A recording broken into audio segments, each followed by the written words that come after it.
Japan, the land I spent part of my spring in, and it was every bit amazing as you'd imagine. In my last video, we were on a 3-hour train ride returning to Tokyo. Our journey was filled with beautiful scenery, endless hills and streams and fields, and quaint neighborhoods speckled across the moving landscape. On our first day back in town, we spent the evening in the city, taking in the lights and sights and sounds and never-ending crowds once more. That following morning, on what was soon to be one of our very last days in Tokyo, we decided to allow ourselves to wander. Waking far too early, we ventured out into the world of hidden alleys and eateries, colorful streets quiet in the sleepy morning world. We watched as people bustled about, marching to the beat of their lives, rushing off for work for a bowl of ramen to open up their shops, and as we turned corners and walked behind stores, I took in everything around me, the art of slowly living in my wonder, leaving me a spectator of others' lives, continuing on without pause. Through the regular menu, and they have like a lot of options, right? And you can customize it and whatever, but if you eat halal or you're a vegetarian, they have an entire vegetarian menu. And what you can do is you can also just ask for the vegetarian sauce right here and then get like your seafood topping. So we ordered the scrambled egg curry with veggie base, standard rice, and level 10. It's pretty early in the morning, so we're gonna share, and then we'll head out for more adventuring. So now first bite with some egg. Oh, I love Japanese eggs, dude. So It's pretty good. The eggs is creamy. the eggs are creamy. Yeah, I could tell when you were getting a bite. So okay. Pretty spicy. It's spicy. Yeah, I taste black pepper too, but it's actually spicy. We just found kabukicho, and this is slowly turning into like a morning adventure where we're finding all the spots in town that don't open in the morning. Here is the robot restaurant where they have robots performing and stuff, but we're gonna go find that one. Godzilla. Turns out we found Godzilla. Okay, check. That means we can move on to other things and experiences.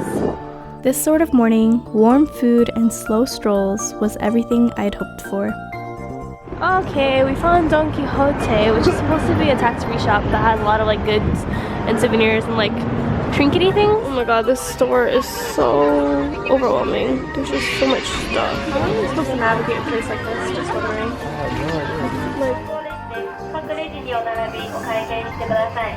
Found Mr. Donut. It should be open. Spot donuts. Oh my god, can't wait.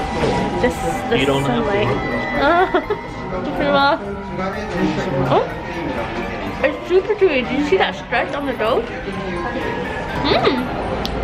Is it like Pocky? It is like Pocky, but chewy. Pocky donuts. They do their strawberry well. Oh, so good. We are now in Odaiba. There's diversity over there, but it's nighttime. We're gonna get a bowl of soba and just walk around a little bit. Maybe see the Rainbow Bridge. Who would have thought it would be a hike to get over there? We're gonna go see the Gundam statue really fast first and then get our soba.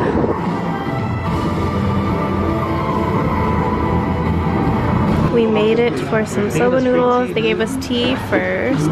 This is the experience we wanted though, that's the thing. So that's nice. Look at this little place, it's cute. All our food is halal. Oh my god. Okay, so that means that even the duck is halal? Oh, we can try it with duck.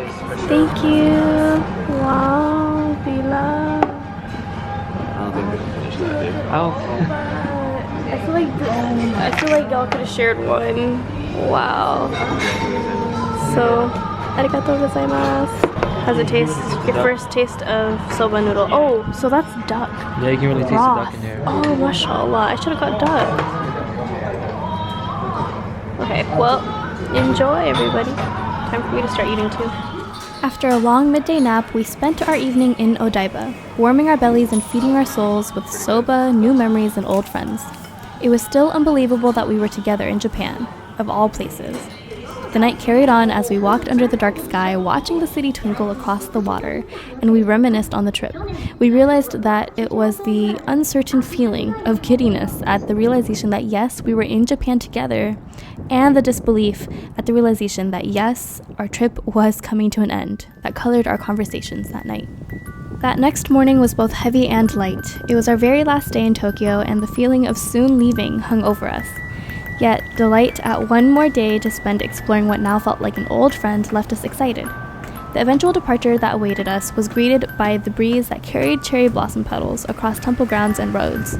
Early shadows stained the streets as cherry blossoms spun across the skies and fell to the ground, spring winds carrying them past us. Roppongi station. We're gonna go to the Roppongi Hills so that we can see, inshallah, the Tokyo Tower. It's pretty beautiful. This art installation is just gorgeous. We decided to take it to the Tokyo City View and Sky Deck at the Roppongi Hills to see the city in all its glory. The day was young in its cloudy spring skies, and the last couple of days we spent in Tokyo were filled with people watching, sitting aside to observe the city in its everyday routine. And to watch the city from such a high point left me feeling nostalgic. Alright, we're going up to the Mori Art Museum. It's an interesting space. What is that? It is pretty scary, honestly. The nostalgia that inched over me earlier in the day bathed my thoughts as we again got to see the culture of the city in yet another view. The work at the Mori Art Museum was eclectic, reflective, and profound. Intrigued by all there was, I'd realized that while Tokyo became familiar in one way to me, there was so much more I had to explore, to learn of the city and its people and its culture, and still we boarded our plane and I took in the changing skies with comfort. Like I was ready to say goodbye to an old friend, content that all was still well, continuing on like clockwork. Goodbye, Japan. And hello, Seoul.